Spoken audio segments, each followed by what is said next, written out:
Current law subjects the district's budget to the federal appropriations process, which requires district agencies to plan their budgets almost a year in advance to allow for congressional approval. The approval process often causes unnecessary delays in service delivery and prevents the district from responding quickly to changing public needs. As a primary deliverer of services, local governments can only be effective if they can respond to changing circumstances in a timely and responsive manner. Unfortunately, Congress fails to approve the district's budget on time virtually every year, resulting in a near 3-month delay on average, a period in which critical new investments cannot be made. The district also faces challenges over the course of the fiscal year, as any mid-year adjustments caused by changes in revenue must be reviewed by Congress. Many of the issues I've raised regarding budget autonomy also apply to the issue of legislative autonomy. Article 1, Section 8 of the Constitution allows the House and Senate to examine every piece of legislation by the Council. Depending on the nature of the legislation, however, we must wait 30 or 60 legislative days for passive congressional approval before legislation becomes law. As I said in my testimony on this matter 2 years ago, this makes me the only chief executive of a city or state in this country for whom the act of signing legislation does not make the legislation final. It also means the Council of the District of Columbia passes hundreds of bills every year that must await congressional approval, the vast majority of which are of no interest to Congress whatsoever.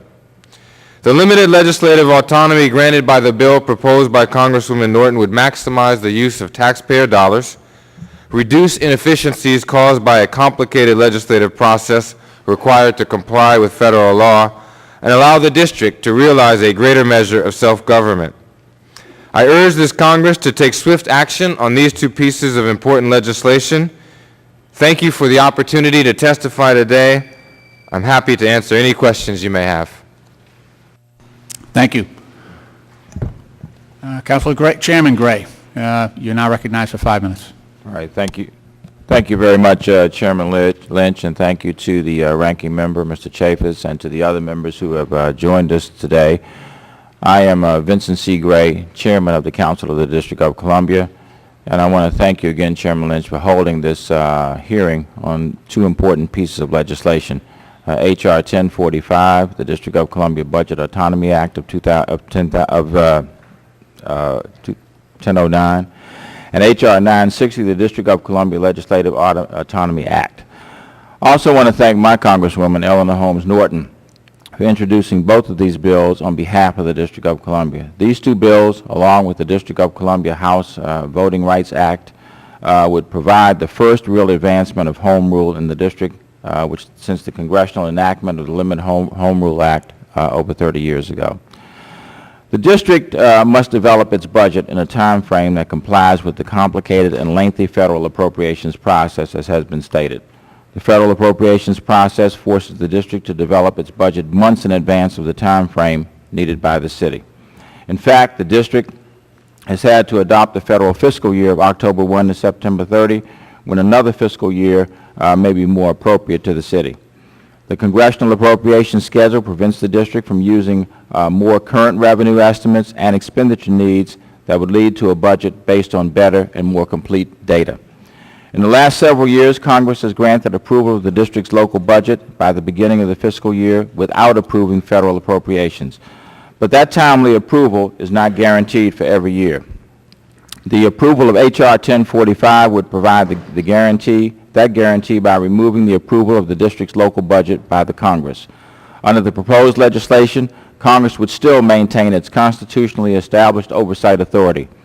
Half of our total budget is funded by local dollars generated within the District of Columbia. The local budget is funded by local district revenue, not federal dollars. This reason alone justifies why the district should be allowed to approve our own budget. I believe the district has earned the right to budget autonomy. We have come from under the authority of the Financial Control Board. We have maintained a strong financial position, including a fund balance of $1 billion. We have received clean audits for the last decade.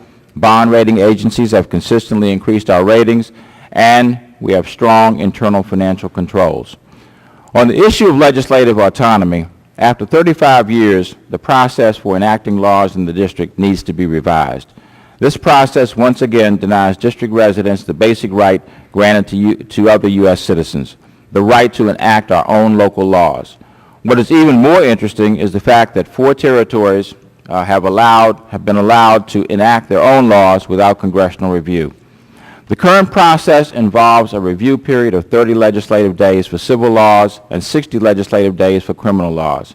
Because the actual legislative days depend on when Congress is in session and not calendar days, enactment of many district laws is delayed well beyond the 30 or 60 days involved.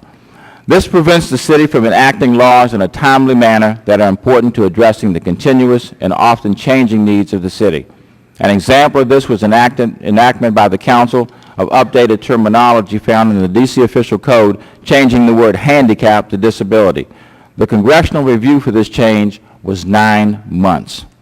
In order to address the needs of government, the Council must use a Byzantine process of passing laws on an emergency, temporary, and permanent basis. A bill passed on an emergency basis is enacted for only 90 calendar days. Because many pieces of legislation passed by the Council do not complete their congressional review during the emergency enactment period, the Council must also pass temporary laws that are in effect for 225 days following the end of the emergency enactment period. In addition, the Council must pass the permanent bill so that ultimately there is a final law that becomes part of the D.C. Code. In fact, in most of the years between 1997 and 2008, emergency and temporary bills have amounted to over 2/3 of the bills enacted by the Council. We've appended to our testimony a graphic example of that, which hopefully you will take a look at. But just within the last Council period that ended in 2008, we had over 600 laws that were passed in the District of Columbia.